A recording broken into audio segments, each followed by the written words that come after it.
సంపర్క్ అనేటటువంటిది ఆర్ఎస్ఎస్ భావజాలంలో కీలకమైంది. ఒకళ్ళకొకళ్ళు కలుస్తూ ఉండటం, తద్వారా వ్యక్తీకరణ చేసుకుంటుండటం, స్నేహపూర్వక వాతావరణం రావటం, అభిప్రాయ భేదాలని సరిచేసుకోవడం, ఇది ఆర్ఎస్ఎస్ నేర్పేటటువంటి ఒక పాఠం.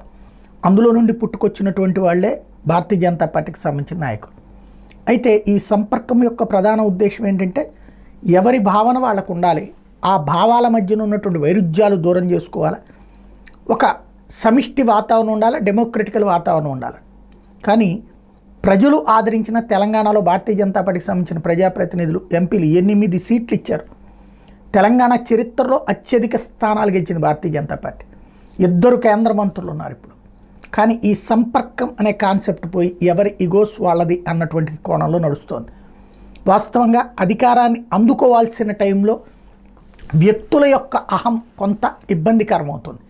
దాన్ని అధిగమించే కార్యక్రమం, అందరికీ హితబోధ చేసి బాధ్యతాయుతమైనటువంటి దిశగా అడుగులు వేసే కార్యక్రమం నరేంద్ర మోడీ చేశారా? దాదాపుగా ఏడాది అయిపోవచ్చింది పాలన. వాస్తవంగా చెప్పాలంటే రేవంత్ పరిపాలనలో సంతోషపడ్డ వాళ్ళని వేళ్ల మీద లెక్కించాలా, బాధపడుతున్నటువంటి వాళ్ళని లెక్కించడానికి సాధ్యం కానంత స్థాయి అన్నటువంటిది తయారవుతుంది. లైక్ హైడ్రా కావచ్చు, సంక్షేమ పథకాలు ఆగిపోవడం కావచ్చు, రైతులకు సంబంధించినవి కావచ్చు, ఇవన్నీ పత్రికల్లో అద్భుత పాలన, వాస్తవికంగా సంపూర్ణ దూరం.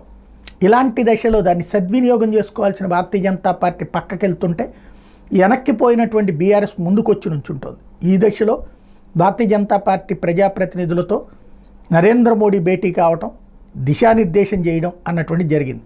ఇప్పటికైనా మార్పు సాధ్యమవుతుంది. సమిష్టిగా అంటే ఖచ్చితంగా ప్రారంభమైంది. అందరూ కలిసి కార్యక్రమాలు రూపొందించుకుంటున్నారు.